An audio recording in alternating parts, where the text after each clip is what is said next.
Assalomu alaykum qadrli kuzatuvchilar. Mana sanuzelda kafil terish qismini tugatdik.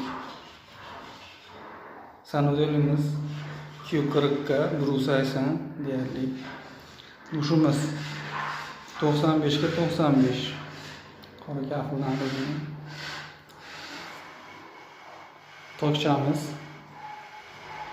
2 qavatli. Boshi endi svitilni o'rnatamiz. Dush, neydi? Bu yoqqa rakovina, rozetka. Bu yerda ichki installyatsiya, unitaz. Tepada ham tokchasi bor. Bu ham svitilni o'rnatiladi. Yonadigan. Shiylarimiz uchalar hammasi 45 gradus bo'lgan.